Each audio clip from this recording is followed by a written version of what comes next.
Already আপনারা অনেকেই বুঝে গেছেন যে এটা বিস্কফ কেক। আর এই বিস্কফ লাভারদের জন্য বেস্ট একটা কেক। অনেকেই অনেক ফ্লেভার কেক পছন্দ করে থাকেন। বিভিন্ন ফ্লেভারের কেক অ্যাভেলেবেল রয়েছে বাংলাদেশে। আর বাইরের দেশে তো ফ্লেভারের কোনো কমতি নেই। এমন এমন ফ্লেভার রয়েছে যেগুলো আমরা এখনও ট্রাই করিনি, আমরা নিজেরা বেকারসরাই ট্রাই করা হয়নি।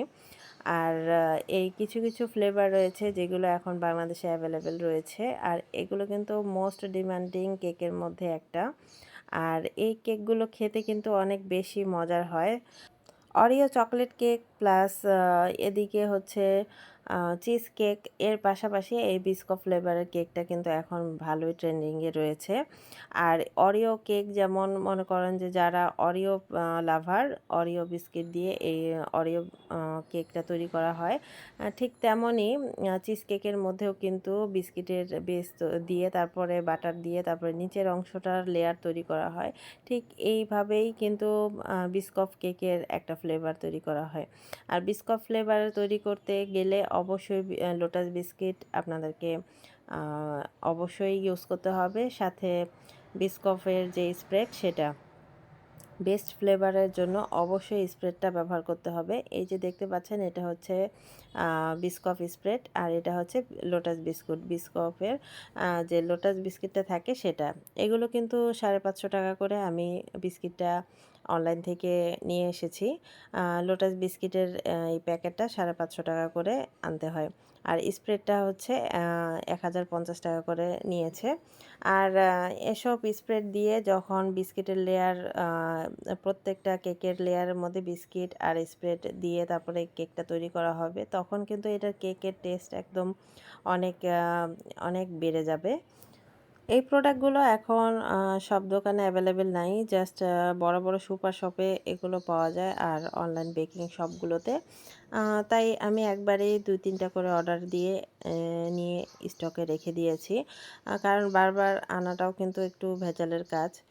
আর এই কেকটার অনেক দিনের শখ ছিল যে এই কেকটা আমি তৈরি করব, তো জাস্ট লাস্ট পর্যায়ে একটা কাস্টমার আমার কাছ থেকে কেকের অর্ডারটা কনফার্ম করার পর আমি মনে মনে অনেক খুশি হয়েছিলাম যে আসলে এটা করার সুযোগ পেয়েছি।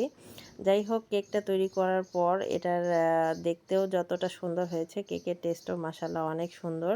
আর কাস্টমারের সুন্দর রিভিউ দিয়েছিল। আর এই বিস্কফ ফ্লেভারটা কিন্তু বর্তমানে ঢাকায় কয়েকটা পেজে অ্যাভেলেবেল রয়েছে, তাই আমিও আমার পেজে এই ফ্লেভারটা অ্যাভেলেবেল করে দিয়েছি। যারা নিতে চান আমার পেজে ইনবক্স করবেন। আর এই কেকটা মিনিমাম 1.5 পাউন্ডের নিচে আমি অর্ডার নিব না। 1.5 পাউন্ডের কম আমি কেকটার অর্ডার নিচ্ছি না। আর যারা নিতে চান তারা অবশ্যই মিনিমাম 1.5 পাউন্ডের অর্ডার করতে হবে। 1.5 পাউন্ড থেকে উপরে যে যত পাউন্ড নিতে পারেন তাতে কোনো প্রবলেম নেই। বিশেষ করে এই ফ্লেভারটা কিন্তু বাইরের দেশে আর প্লাস আমাদের পার্শ্ববর্তী দেশ ইন্ডিয়াতে বেশ প্রচলিত, মোটামুটি খুব ভালোই চলে। আর এই ফ্লেভারটা দেখেছি যে এটা বিভিন্নভাবে অনেকে তৈরি করে থাকেন। অনেকেই জাস্ট ভ্যানিলা বেসের মধ্যেই তৈরি করে ফেলতেছেন, আর অনেকে আবার এটার মধ্যে একটা বিস্কো ফ্লেভারও অ্যাড করে তারপরে এটা তৈরি করা হচ্ছে। যে যেভাবে পারতেছে সেভাবে তৈরি করতেছে। তা আমি চেষ্টা করেছি যে একটু যেন ইউনিকভাবে তৈরি করা যায়। আমি এই কেকের স্পঞ্জের মধ্যেও বিস্কফের ফ্লেভার অ্যাড করে দিয়েছি। যাই হোক, আর কেকটা যখন স্প্রেড দিয়ে উপরে সেট করা হয় তারপরে দেখতে মাশাআল্লাহ অনেক সুন্দর লাগে। আর এটার মধ্যে আমি একদম সিম্পল ডেকোরেশন দিয়েছি, আর কেকগুলো কিন্তু সিম্পল ডেকোরেশনই অ্যাভেলেবেল হচ্ছে। আর এটা দেখতেও মাশাআল্লাহ অনেক সুন্দর। আর এর উপরে জাস্ট আমি লোটাস বিস্কিটের যে বিস্কিট এভাবে দিয়ে দিয়েছি, আর বিস্কিটের গুঁড়া করে তারপরে আমি এটার মধ্যে দিয়ে দিয়েছি ডেকোরেশনের জন্য। মাশাআল্লাহ, কেকটা তৈরি করার পর একদম সিম্পলভাবেও এত সুন্দর লাগতেছিল সরাসরি দেখতে, আর প্রচুর ভালো লাগতেছিল দেখতে। যাই হোক, লাস্ট পর্যায়ে কেকটার লুক হচ্ছে এরকম। আপনাদের কাছে কেমন লেগেছে অবশ্যই জানাবেন। কোনো প্রশ্ন থাকলে তারও আমি উত্তর দেব ইনশাল্লাহ। সবাই ভালো থাকবেন। আল্লাহ হাফিজ।